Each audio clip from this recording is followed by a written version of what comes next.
right. So joining me now is Ryan Truchelut, the chief meteorologist at WeatherTiger. That's a consulting firm that provides forecasting for businesses and government. Ryan, just breaking these things down, I don't know if you listened in. I was trying to take some notes. The highest they've ever predicted, above average, and then they went into fatalities, and we'll talk about this. What's your response when you're hearing these numbers?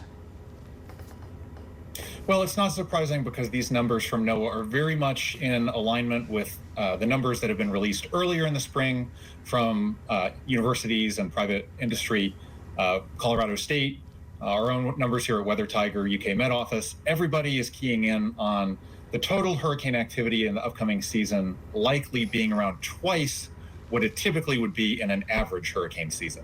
So let's talk why that's happening. And they said there's two reasons, and I've been harping on this over and over. First is we're moving from El Nino, which actually helps pat down hurricanes, back towards La Nina. And then the second one is the record sea level surface temperatures across basically the entire Atlantic and Caribbean. That's correct. Those are the two key predictors that hurricane forecasters look at before the start of a hurricane season as a good historical indication of whether a year will be busier or quieter than normal. So starting in the Atlantic, it really is incredible how much warmer sea surface temperatures across the tropical Atlantic and the eastern Atlantic basin are relative to normal. We're talking temperatures that are 3 to 5 degrees Fahrenheit warmer than they should be for this time of year. And if you kind of phrase that in terms of the annual cycle of the seas getting warmer and cooler over the course of the year, right now here in late May, those sea surface temperatures in that key part of the Atlantic are as warm now as they typically are in late August or early September. So that is certainly driving those predictions higher. And it's not just about the ocean, of course. You have to have a favorable atmospheric environment for hurricanes to develop as well. And that is where El Nino and La Nina come in. During an El Nino event, upper level winds across the Gulf of Mexico, the Caribbean, and the Western Atlantic tend to be more unfavorable for hurricane development. So that kind of put a crimp in last year's activity, at least pertaining to activity close to the continental United States. In a La Nina event, it's just the opposite. Wind speeds aloft are more conducive for hurricane development close to the continental United States.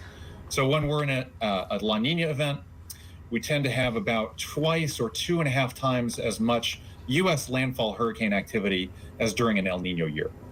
So there's something, I don't want to get too scientific for everybody at home, but there's something called the accumulated cyclone energy. That's basically kind of the potential to have some big hurricanes.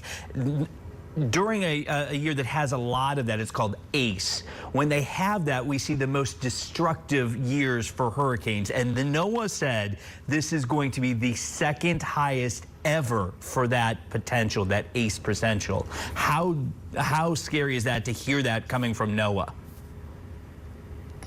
Right, well, NOAA tends to be fairly conservative with their seasonal outlook. So the fact that they're going this aggressive this early in the season is definitely a reason for the public to take note. It's a reason for the public to think about their hurricane kit, make plans for what they would do if an evacuation order was received, trim your trees, just get ready for the season ahead. It's certainly meaningful for NOAA to be speaking in terms this strongly at this stage. Last year, we only had one hurricane that made landfall in the U.S., Idalia, up there in the Big Bend of Florida, right there in the corner of the Gulf. What are you guys predicting? What are you thinking? Where we're going to see them? Is it going to be a Gulf Coast region this year? Is it Atlantic Coast? Because the Atlantic Coast has been kind of quiet for a few years. That's true. Since 2017, the 8 major hurricanes that have made landfall in the continental United States have all hit the Gulf Coast, doing cumulatively about $500 billion worth of damage. Now, I would caution anybody to not be too keyed in on a particular region that would be favored for landfalls at this stage. You simply cannot predict the steering currents that make hurricanes go where they're going to go months ahead of time. Now, here at WeatherTiger, we do have a model that makes a prediction for overall U.S. landfall activity. So we're moving from just taking this picture of what's happening overall to what's happening in the vicinity of the continental U.S. where it really matters in terms of lives and property.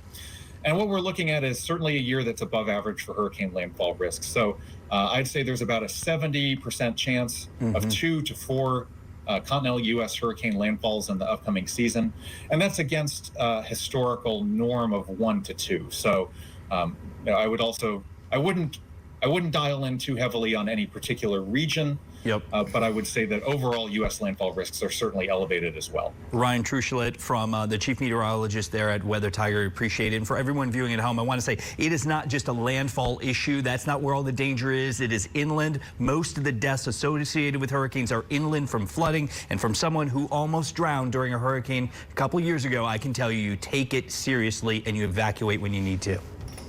Alex.